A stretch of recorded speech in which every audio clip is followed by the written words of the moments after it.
Good night, viewers. Here are tonight's stories. Attorneys are demanding accountability from the Guyana police force following a controversial operation, while a wanted bulletin has been issued for Dennis Grant over dangerous driving. UNAIDS is calling for urgent action on rising HIV rates among Caribbean youth. In other news, 20 Venezuelans face charges for illegal fishing in Guyana's waters, and police are investigating the robbery and fatal shooting of 61-year-old Aubrey Richardson. An alleged fraud case involving a worker's house in Mariënburg is also under investigation, and a suspect is hospitalized following a domestic violence incident. Stay tuned for more on these stories.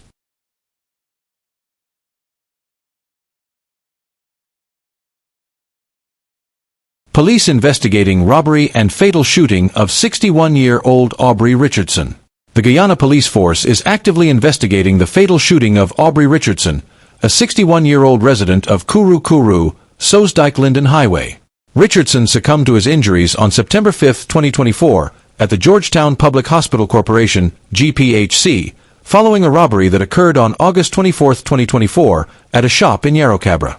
According to the victim's daughter, Felicia Adams, Richardson was at the shop with friends when the incident took place. He had picked up a friend visiting from Lethem and stopped at the shop to purchase dal puri for the following day. While there, they were engaged in conversation with the shop owner. A person reportedly entered the shop to buy cigarettes and exited, only to return moments later and issue a threatening command from behind Richardson, saying, "Don't move." Unaware of the imminent danger and recognizing the voice, Richardson reportedly responded in a joking manner, after which he was shot in the back. Following the shooting, four suspects robbed the shop owner, stealing a box of jewelry and an undisclosed amount of cash. Richardson was not searched during the robbery. After being shot, Richardson was rushed to the Diamond Hospital and later transferred to GPHC, where he was admitted to the Intensive Care Unit, ICU. Despite undergoing emergency surgery, doctors were unable to remove the bullet lodged in his back, and his spleen had to be removed due to severe internal damage, which also affected his pancreas. Richardson's family has expressed frustration with the police response to the case, describing it as slow and lacking in urgency. According to Adams, the police have yet to make any arrests, and those present at the time of the shooting have stated they are unable to identify the suspects. Additionally, Adams noted that no formal public report was issued by the police following the incident, which is unusual for a case of this nature. The Guyana police force is urging anyone with information related to this crime to come forward as they continue their efforts to apprehend those responsible for the robbery and fatal shooting of Aubrey Richardson. Attorneys demand accountability from Guyana police following controversial operation. News source Guyana reports lawyers representing rights activist Melissa Atwell, known as Melly Mel, and her mother have formally reached out to the acting police commissioner to seek clarity on a recent police operation conducted at the home of Atwell's mother. In a statement, the police indicated that the operation was executed based on intelligence regarding suspected drug activity. Although no drugs were found within the home or yard, authorities later claimed to have discovered less than 1 ounce of marijuana in a plastic bag located in an alleyway outside the premises. In their letter to the acting police commissioner, the attorneys assert that the police's actions constitute trespass and infringe upon the rights of their clients. They further argue that the operation appears to be an attempt to intimidate and silence Atwell due to her outspoken criticisms of the government and the Guyana police force. The attorneys have demanded a detailed account of the factual and legal justifications for the search, including any documentary evidence that informed the police's actions. The acting police commissioner has been given a 48-hour window to respond to this request. Should he fail to do so, the attorneys have indicated that they will pursue legal action against the state of Guyana. The Atwell family is being represented by a distinguished team of attorneys, including Roysdale Ford SC, Nigel Hughes, Joe Harmon, Dexter Todd, Darren Wade, UC Anderson, Narissa Leander, and Iana Butts. Police investigate alleged fraud case involving sale of workers' house in Mariënburg.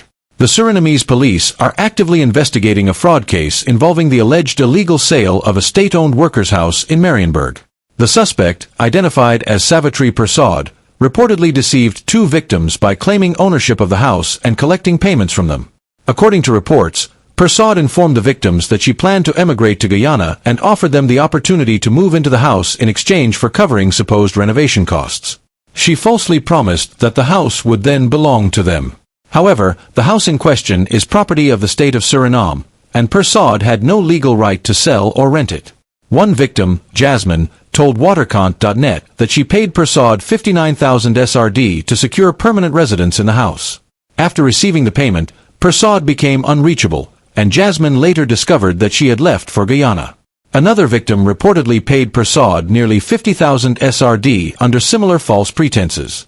The police in Mariënburg are conducting an active investigation and are working to track down and arrest Persaud, who is believed to have emigrated to Guyana. The Surinamese police urge anyone with information about this case to come forward and assist with the investigation. Police respond to domestic violence incident. Suspect hospitalized after altercation.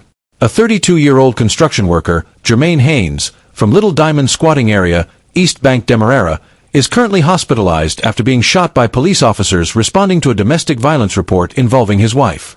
The report was received by the Regional Division 4B Operations Room, prompting the dispatch of 2 armed police constables to the location. Upon arrival, the officers made contact with the 33-year-old wife of the suspect, who was taking refuge at a neighbor's residence. The woman informed the ranks that her husband had assaulted her by slapping her, breaking a table, and issuing threats to her life, which led her to flee the home. Officers then proceeded to the couple's residence, where they were confronted by an enraged Jermaine Haynes.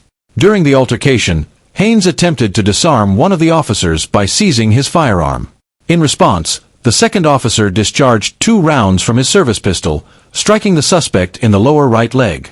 Haynes was immediately subdued, arrested, and transported to the Diamond Diagnostic Center, where he is receiving medical treatment under police guard. The police investigation into the incident is ongoing. 20 Venezuelans charged with illegal fishing in Guyana's waters. 20 Venezuelan nationals appeared in the Georgetown Magistrates Court this week, facing charges of illegal fishing in Guyana's Exclusive Economic Zone, EEZ, in the Atlantic Ocean. The accused were apprehended between August 20th and September 5th, 2024, while allegedly fishing in waters near Georgetown. The Guyana Defense Force, GDF, Coast Guard discovered the 2 Venezuelan registered vessels operating 82 nautical miles offshore, with fishing lines deployed at a depth of approximately 180 feet. Communication attempts via very high-frequency VHF radio were unsuccessful, prompting the Coast Guard to board the vessels. Upon investigation, a total of 20 crew members, including 2 captains, were detained. The captains failed to produce the necessary documentation, and the vessels were found with a significant amount of fresh fish. The Venezuelans, including Captains Gregorio Antonio Figversa and Degri José Mata Vicente, were charged under the Maritime Zones Act for the unlawful exploitation of resources within Guyana's EEZ. All 20 men pled guilty to the charges and were fined $300,000 each.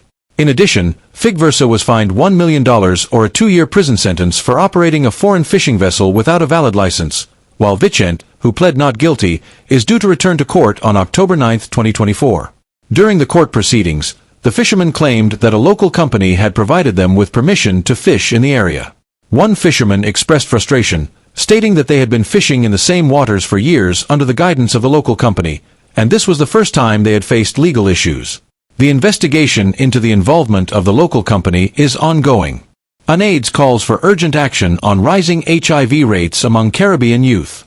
The Joint United Nations Program on HIV/AIDS UNAIDS has expressed serious concern over the increasing proportion of new HIV infections among young people in the Caribbean, urging further investigation and targeted intervention. According to UNAIDS, the percentage of new HIV cases among youth ranges from 14% in Surinam and Guyana to as high as 37% in Barbados. Dr. Richard A. Menya, UNAIDS multi-country director for Belize, Barbados, Guyana, Jamaica, Surinam, Trinidad and Tobago, and the Organization of Eastern Caribbean States, OECS, highlighted the alarming trend. HIV among young people remains a significant public health concern, as the decline in new infections among adolescents and youth has not been rapid enough to effectively control the epidemic, Dr. Amenya said. Globally, young people aged 15 to 24 years accounted for 28% of new HIV infections in 2023. In the Caribbean, young people comprised 27% of the region's 15,000 new infections in 2023, up from 15% in 2020. Dr. Amenya emphasized that these statistics threaten global efforts to end AIDS as a public health threat by 2030. The situation for children and adolescents is equally concerning. As of 2023, 2.38 million children and adolescents aged 0 to 19 years were living with HIV worldwide. Of the 630,000 people who died from AIDS-related illnesses last year, 90,000, 14%, were children and youth under the age of 20.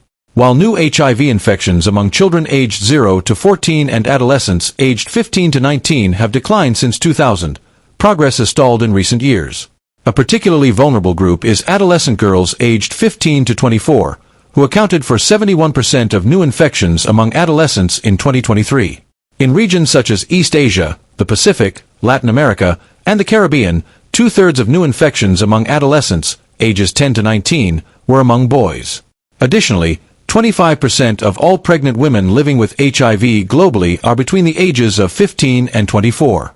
Dr. Amenya called for a renewed focus on early diagnosis, treatment, and prevention efforts to address the growing disparity in HIV infections among young people.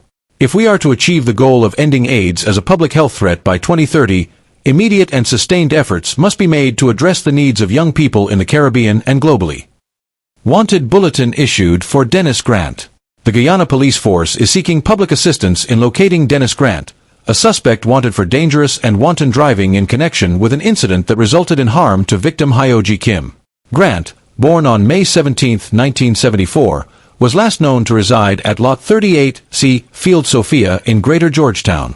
The offense occurred on July 17, 2024, on James Singh Road. Authorities encourage anyone with information regarding Grant's whereabouts to come forward, as community cooperation is essential for ensuring safety and delivering justice for the victim. If you have any information, please contact the Guyana Police Force or visit the nearest police station. Thank you for your support in this matter.